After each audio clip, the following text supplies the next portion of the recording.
오늘의 하늘 말씀은 제2성서의 사도행전과 요한묵시록입니다. 먼저 제2성서의 사도행전 말씀을 읽겠습니다.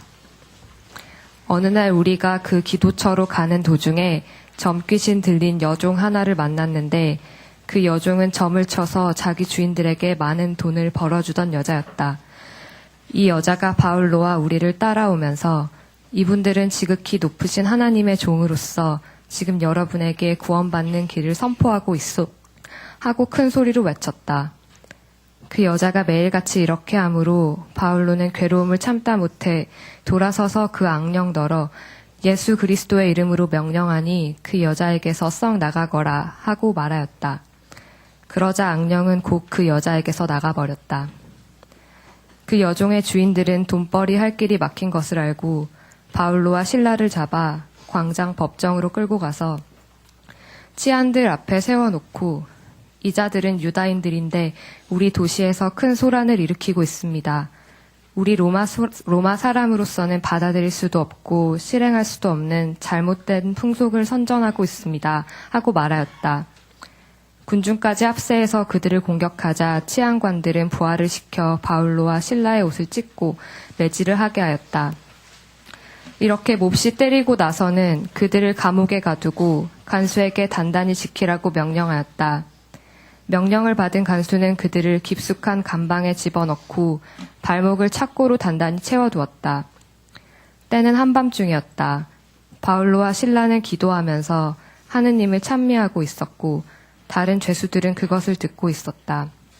그때 갑자기 큰 지진이 일어나 감옥을 기초부터 온통 뒤흔어 놓는 바람에 문이 모두 열리고 죄수들을 묶어두었던 쇠사슬이 다 풀리고 말았다. 간수가 잠을 깨어 감옥 문들이 열려있는 것을 보고는 죄수들이 다 도망쳤으려니 하고 칼을 빼어 자살하려고 하였다. 그때 바울로가 큰 소리로 당신의 몸을 해치지 마시오. 우리가 다 여기 있소 하고 알렸다. 간수는 등불을 찾아 들고 뛰어들어가 무서워 떨면서 바울로와 실라 앞에 엎드렸다. 그리고 그들을 밖으로 데리고 나가서 두 분 선생님, 제가 어떻게 해야 구원을 얻겠습니까? 하고 물었다. 주 예수를 믿으시오. 그러면 당신과 당신네 집안이 다 구원을 얻을 것입니다. 그들은 이렇게 대답하고 간수와 그 집안 온 식구들에게 주님의 말씀을 들려주었다. 간수는 한밤중이었는데도 그 두 사람을 데려다가 상처를 씻어주었고 그 자리에서 그와 온 가족이 세례를 받았다. 그리고 바울로와 실라를 자기 집에 데리고 가서 음식을 대접하며 하느님을 믿게 된 것을 온 가족과 함께 기뻐하였다. 이어서 제2성서의 요한묵시록 말씀을 읽겠습니다. 주님께서는 이렇게 말씀하셨습니다. 자, 내가 곧 가겠다. 나는 너희 각 사람에게 자기 행적대로 갚아주기 위해서 상을 가지고 가겠다. 나는 알파와 오메가, 곧 처음이자 마지막이며 시작과 끝이다. 생명의 나무를 차지할 권세를 얻고 성문으로 그 도성에 들어가려고 자기 두루마리를 깨끗이 빠는 사람은 행복하다. 예수는 내 천사를 보내어 모든 교회에 이 모든 것을 증언하게 하였다. 나는 다윗의 뿌리에서 돋은 그의 자손이며 빛나는 샛별이다. 성령과 신부가 오소서 하고 말씀하십니다. 이 말씀을 듣는 사람도 오소서 하고 외치십시오. 목마른 사람도 오십시오. 생명의 물을 원하는 사람은 거저 마시십시오. 이 모든 계시를 보증해 주시는 분이 그렇다, 내가 곧 가겠다 하고 말씀하셨습니다. 아멘. 오소서 주 예수여. 주 예수의 은총이 모든 사람에게 내리기를 빕니다. 다 함께 사도행전 16장 33절에서 34절 말씀을 읽겠습니다. 간수는 한밤중이었는데도 그 두 사람을 데려다가 상처를 씌워주었고 그 자리에서 그와 온 가족이 세례를 받았다. 그리고 바울로와 실라를 자기 집에 데리고 가서 음식을 대접하며 하느님을 믿게 된 것을 온 가족과 함께 기뻐하였다. 이 말씀으로 귀한 깨달음과 결단이 있으시기를 바랍니다.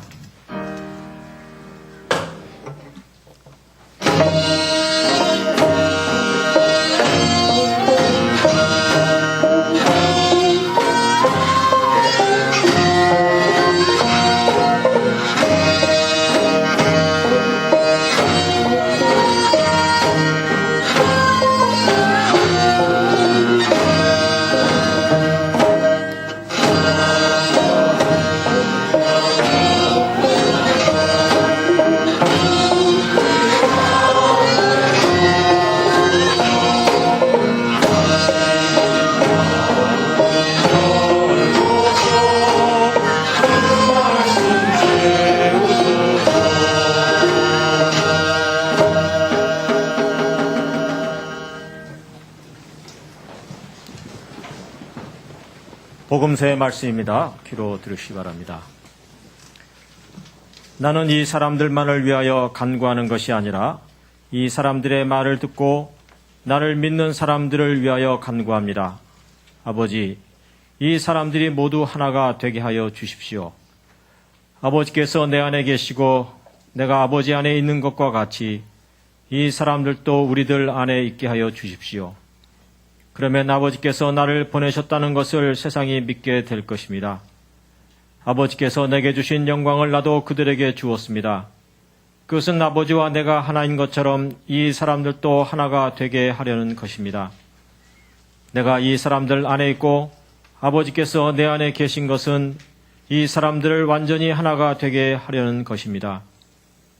이것은 세상으로 하여금 아버지께서 나를 보내셨다는 것을 알게 하려는 것이며 또 아버지께서 나를 사랑하신 것처럼 이 사람들도 사랑하셨다는 것을 알게 하려는 것입니다. 아버지께서 나에게 맡기신 사람들을 내가 있는 곳에 함께 있게 하여 주시고 아버지께서 천지창조 이전부터 나를 사랑하셔서 나에게 주신 그 영광을 그들도 볼 수 있게 하여 주십시오.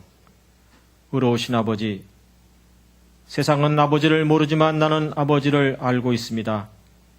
그리고 이 사람들도 아버지께서 나를 보내셨다는 것을 깨달았습니다.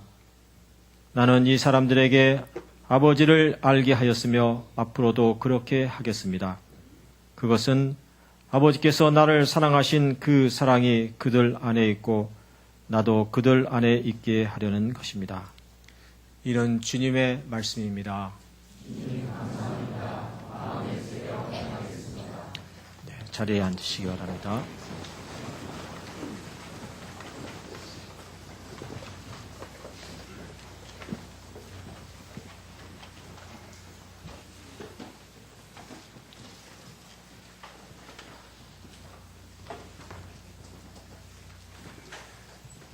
오늘은 가정의 달이며 또 오늘은 어버이 주일이자 또 5월 8일은 우리 정부가 정한 어버이날로 오늘 이 날이 겹쳤습니다.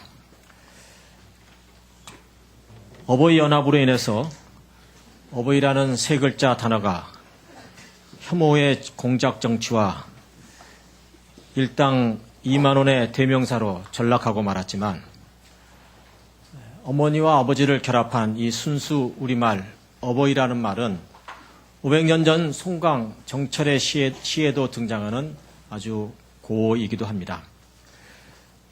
어버이 살아실제 섬기기란 다 하여라. 지나간 후면 애달다 어이하리. 평생에 고쳐 못할 것은 이뿐인가 하노라.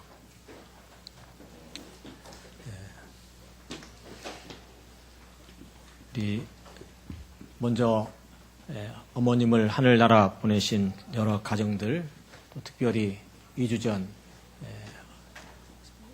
하나님 곁에 보낸 우리 두 가정을 하나님의 위로가 함께 하시길 바랍니다.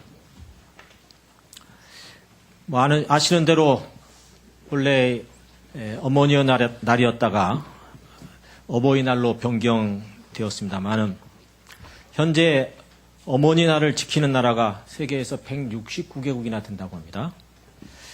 반 이상이 미국을 쫓아 5월 둘째 주일을 어머니 주일로 지키고 있는데 오늘은 저희 5월 8일과 날짜가 겹쳤습니다. 어머니 날의 시작은 미국 남북 전쟁이 끝난 지 3년째인 1868년 앤 자비스라는 여성이 전쟁으로 인해 자식이 다쳤거나 죽은 어머니를 위로하는 모임으로 어머니들의 우정의 날을 시작한 것이 동기가 되었다고 합니다. 이후 자비스의 딸 애나가 1905년 5월 9일 다른 이들의 상처를 보듬으려 했던 교회학교 또 선생으로 오랫동안 수고하셨던 이 어머니를 기억하기 위해서 웨스트 버지니아의 한 작은 교회에서 어머니를 기억하는 모임을 만들었고 또 이것이 각지로 퍼져나가자 1914년 윌슨 대통령이 전사한 자식을 둔 어머니들을 기리는 날을 정한 것이 기초가 되었습니다.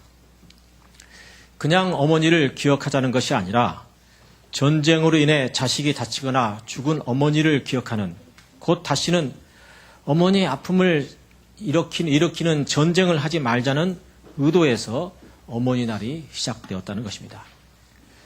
그런데 모순되는 것은 그렇게 평화의 상징으로 처음 어머니 날을 제정한 미국이 현재는 세계 전쟁의 대부분의 전쟁에 직접 조종국가가 되어 있다는 사실과 또 그렇게 시작한 해가 세계 제1차 세계대전이 시작하는 1914년이라는 사실이 상당히 아이러니합니다.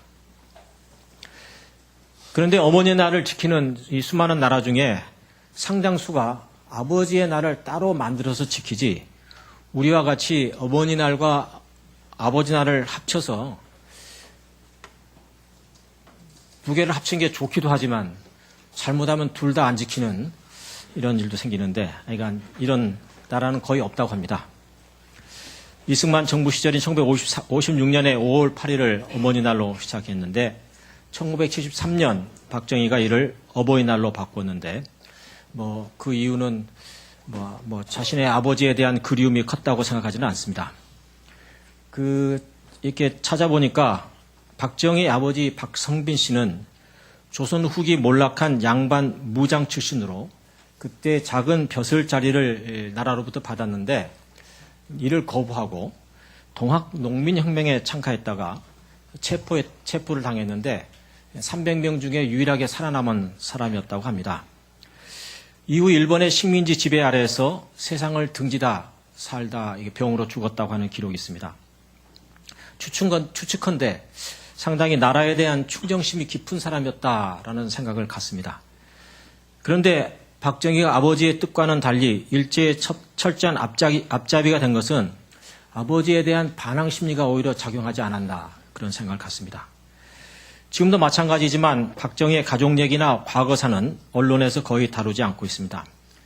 이는 박정희가 일본 육사 출신으로 천황에게 혈서로 충성을 맹세하고 독립국가 전투를 벌이는 더러운 과거, 그리고 셋째 형 박상희가 열렬한 공산주의자였고 또 그를 무척 따랐던 박정희 또한 공산주의자로서 여순 사건이 일어났을 때 주동자의 한 사람으로 체포되어 사형 언도를 받자 자기의 목숨을 건지기 위해서 동료들을 팔아넘겼던 어두웠던 과거사로 인해서 그때나 지금이나 박정희의 과거나 가족 얘기가 언론에 드러나는 경우는 거의 없습니다. 그런데 어버이날로 바뀌는 1973년은 박정희가 영구 집권을 꿈꾸고 유신 헌법을 공포한 지 몇 개월이 되지 않았던 때입니다. 결국 이는 국가에 대한 충성을 맹세하는 국민교육헌장과 더불어서 자신을 국부로 만들기 위한 일종의 국민 노회와 의식 작업의 일환이었다 저는 생각합니다. 어머니날이 어버이날로 바뀌게 된 이런 역사적 배경을 알고 나면 썩 기분이 좋지는 않습니다만 오늘날 자식 사랑은 너무 지나친 반면 부모님에 대한 효는 점점 식어져가는 현실을 생각하면 필요한 나이라고 생각합니다. 그런데 우리가 어떤 날을 정해서 무언가를 기념한다고 하는 것은 그 정신이 식어지기 때문에 그렇게 정하는 것인데 그런 의미에서 생각한다면 어린이날이나 어머니날이나 그런 날을 지키는 게 중요한 것이 아니라 오히려 날이 폐지되는 그런 날이 더 속히 오기를 바랍니다. 어버이날에 부모님은 어떤 선물을 가장 반길까? 어떤 교육시민단체는 손편지를 으뜸으로 꼽습니다. 삐뚤삐뚤하지만 정성을 담아 꼭꼭 손으로 눌러 쓴 편지가 부모님께 드리는 감동의 선물의 제격이라는 것입니다. 그래서 5월 내내 부모님께 손편지 쓰기 행사를 2년 전부터 진행해 왔는데 첫 해 초등학생을 대상으로 한 첫 행사 때는 1,700여 명이 참여했지만 지난해 중고생을 대상으로 하니까 29명밖에 참여하지 않았다고 합니다. 말인즉 손편지 대신에 휴대전화 메시지를 선호하기 때문이라고 말하는데 꼭 그것이 맞는지는 잘 모르겠습니다.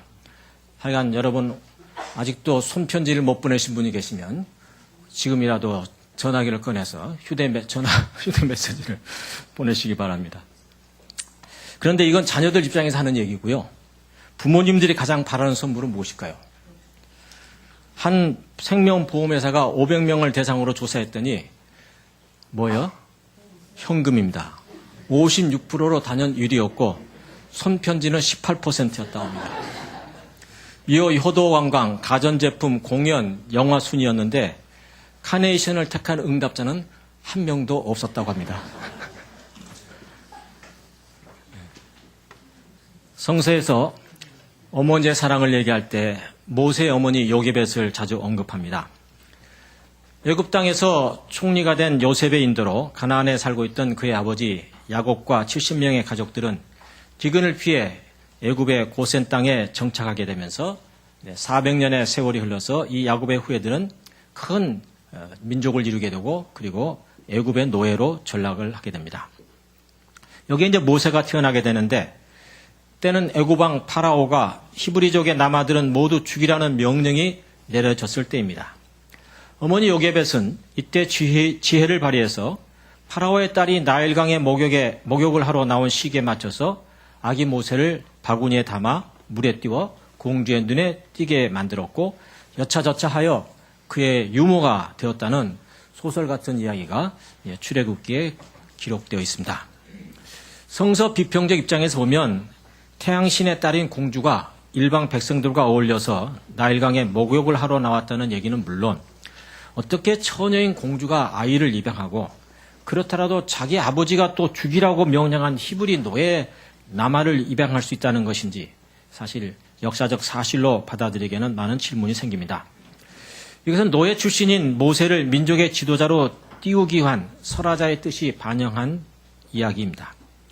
그런데 이런 이야기가 오랜 세월 동안 유대 민족 안에서 부모에게서 자녀에게로 회자되면서 유대인들의 민족 의식 형성의 핵심 이야기로 자리 잡아갔는데 여기서 이 얘기가 사실이냐 아니냐 하는 질문은 당군이 사실이냐 아니냐 하는 질문과 마찬가지로 적절한 질문은 아닙니다.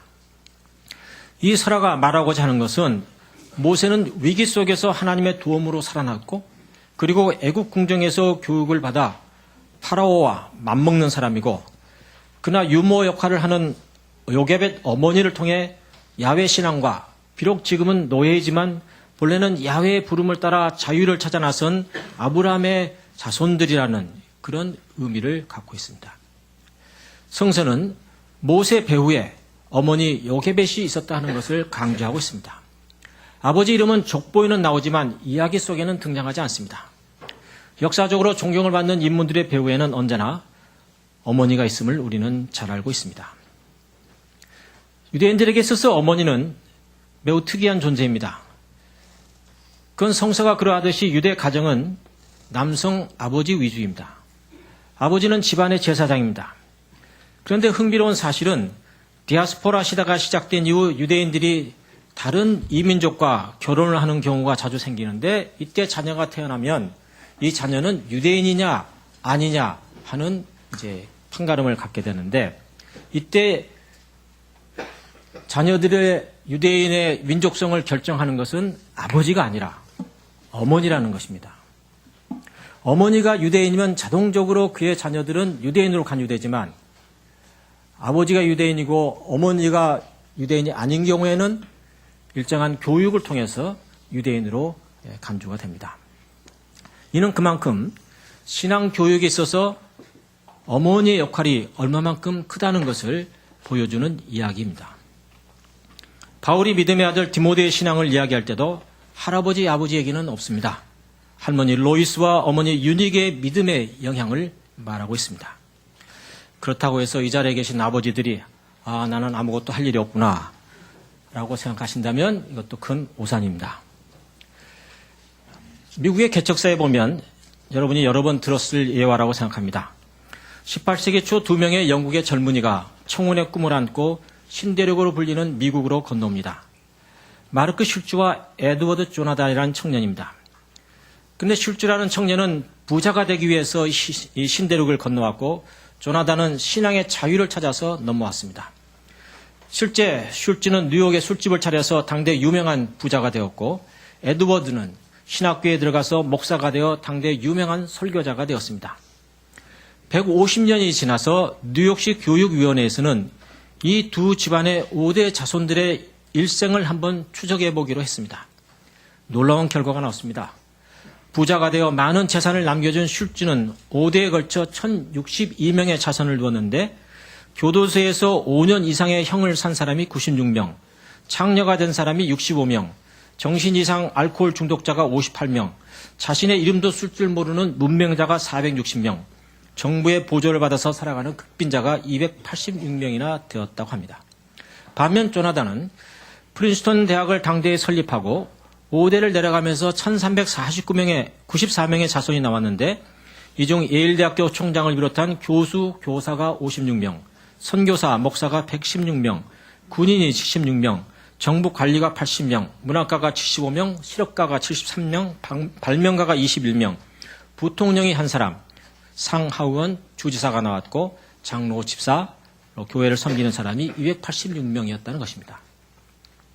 이 통계는 말할 것도 없이 부모가 자식에게 남겨주는 최고의 유산은 신앙이라는 것이죠. 믿음이라는 것입니다.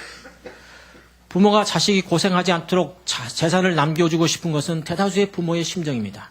그러나 문제는 그런 유산이 내 자손들에게 복이 되는 것이 아니라 오히려 술주의 경우마냥 불행의 씨앗이 된다는 것입니다. 오늘 어버이주를 맞아서 우리 부모님들이 다시 한번 깊게 생각해 보아야 할 주제입니다. 모두가 자식들에게서 뭔가를 남겨주기 위해서 애를 쓰는데 정작 남겨줘야 할 것이 무엇인가? 또 하나의 예를 들어보겠습니다. 1954년 베를린 장벽이 세워지기 전 270만 명의 동독인들이 자유를 찾아 서독으로 이동했습니다.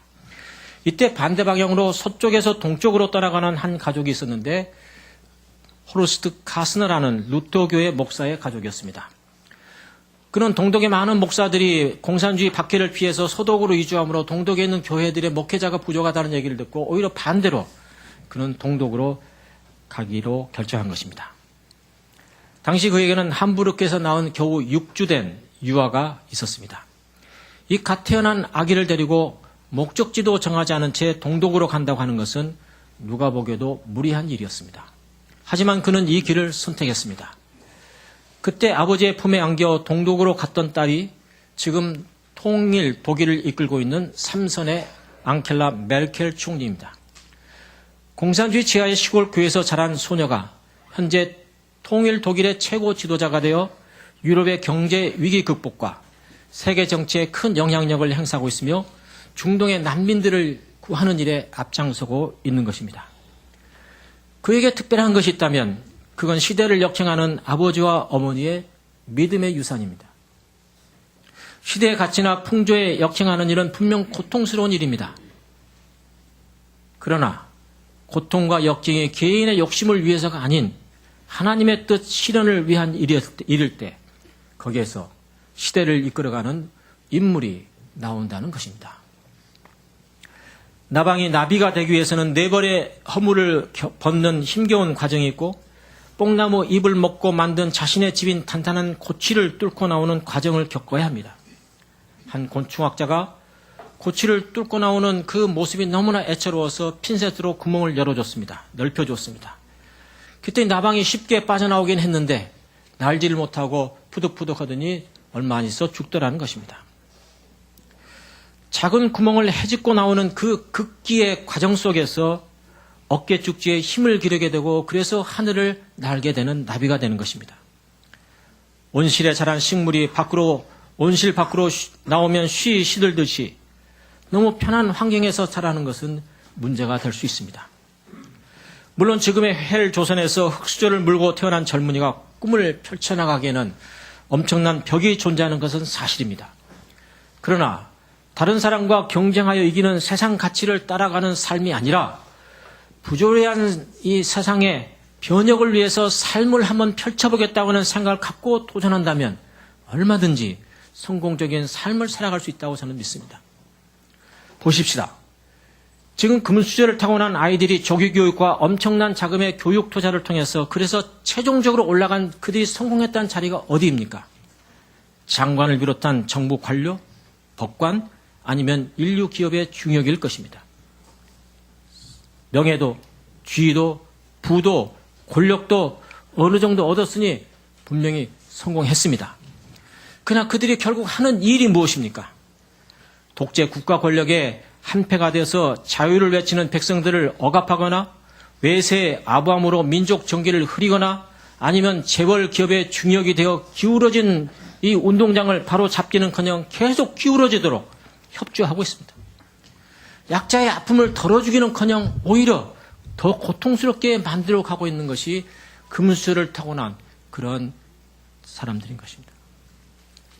이게 과연 여러분들이 자식들에게 바라는 성공적인 삶인 것인가요? 성공이란 다른 사람의 최대치에 나를 비교하는 것이 아니라 진리를 위해서 나의 최대치를 얼마만큼 발휘하느냐 있는 것입니다. 이 가치는 세상에서 배울 수 있는 가치가 아닙니다. 그건 가정에서 어버이를 통해서 배울 수 있는 가치인 것입니다. 바울은 예수의 십자가 신앙을 깨달은 이후 유럽의 역사를 바꾸었습니다. 차별과 무력에 기초한 억압의 문화를 평등과 사랑에 기초한 해방의 문화를 만든 일에 기초를 놓았습니다. 그는 2000년 전 이렇게 외쳤습니다. 유대인과 로마인이 하나입니다. 주인과 노예도 하나입니다. 남자와 여자도 하나입니다. 로마 제국의 정치적 기초는 로마 시민으로 구성된 언론입니다. 경제적 기초는 노예들입니다. 그리고 사회적 기초는 가부장적 문화였습니다. 그런데 바울은 예수를 통해서 이것들이 인간의 죄에 기초한 잘못된 것임을 선포했습니다. 로마가 받아들일 수 없는 일이었습니다. 오늘 사도행전 얘기가 이를 이렇게 살짝 스토리로 만들어서 전하고 있습니다. 앞날에 일어날 일을 알아맞힘으로 돈벌이를 하여 주던 여종을 바울이 고쳐줍니다. 그러자 그 주인들이 바울과 신라를 법정에 고발합니다. 이들은 우리들이 받아들일 수 없는 풍속을 전하는 이 사회를 소랑케 하는 자들이라고 고발을 합니다. 로마인들이 받아들일 수 없는 풍속이란 곧 노예와 주인의 구분이 없어지는 신분이 사라지는 차별 없는 사회였던 것입니다. 그로 인해 바울과 신라는 감옥에 갇혔는데 한밤중에 바울과 신라가 기도하자 바닥이 흔들리고 옥문이 저절로 열립니다. 자다 일어난 간수가 옥문이 열려있는 것을 보고 죄수들이 다 도망을 했을 것이라 생각하고 자기를 하려 하자 바울이 모두가 그대로 머물러 있으니 염려 말라 하며 그를 말립니다. 그러자 간수는 놀라서 어떻게 해야 구원을 받겠습니까 하고 묻고 이에 그와 그 가족들이 그날 밤으로 모두 세례를 받고 예수를 영접한다는 얘기입니다. 이 얘기가 말하고자 하는 것은 로마인인 간수나 유대인인 죄수나 노예인 여종 모두가 예수 안에서 한 차별 없는 가족임을 말하는 것입니다. 유대인 속담에 하나님은 어디에나 가 계실 수가 없어서 대신 어머니를 보내셨다는 말이 있습니다. 모든 인간은 어머니의 뱃속에서 나왔고 모든 어머니의 어머니는 하나님이십니다. 곧 모든 인류는 하나입니다. 요한복음에 기록된 예수님의 마지막 기도 또한 마찬가지입니다. 어버이시여, 이 사람들이 모두 하나가 되게 하여 주십시오. 어버이께서 내 안에 계시고 내가 어버이 안에 있는 것과 같이 이 사람들도 우리들 안에 있게 하여 주십시오. 어버이날의 시작은 어머니날에 있고 어머니날의 시작은 전쟁과 국가 폭력으로 인해 죽은 자식들을 잃은 그 어머니들을 위로하는 데 있었습니다. 우리나라 근현대사 일본의 침략으로 인한 전쟁, 그로 인한 일본군 성노예 위안부 할머니들, 어머니가 되고자 하지만 어머니가 될 수 없는 사람들, 부끄러워서 어머니 앞에 나설 수 없는 사람들, 국가폭력의 희생자들, 한국 전쟁으로 인한 제주 4.3 항쟁과 광주 5.18 항쟁을 비롯한 민주 열사들의 어머니, 전태일을 비롯한 노동 열사들의 어머니, 그리고 세월호 참사로 인한 자녀를 잃고 슬퍼하는 어머니들. 어머니날, 우리 육신의 어머니를 기억할 뿐만 아니라 전쟁과 국가폭력으로 희생된 자식들을 잃은 슬픔에 잠긴 어머니들을 기억하고 위로하는 날이 되어야겠습니다. 전쟁의 시작은 차별과 미움입니다. 차별 없는 사회, 미움 없는 사회, 곧 세계 평화와 인류의 하나됨, 이것이 우리 그리스도인들이 꿈꾸는 하나님의 나라입니다. 나는 알파와 오메가, 곧 처음과 마지막이며 시작과 끝이다. 이 고백이 오늘 어버이날을 맞는 우리 모두의 살아있는 고백이기를 바라면서 다 함께 침묵으로 기도하겠습니다.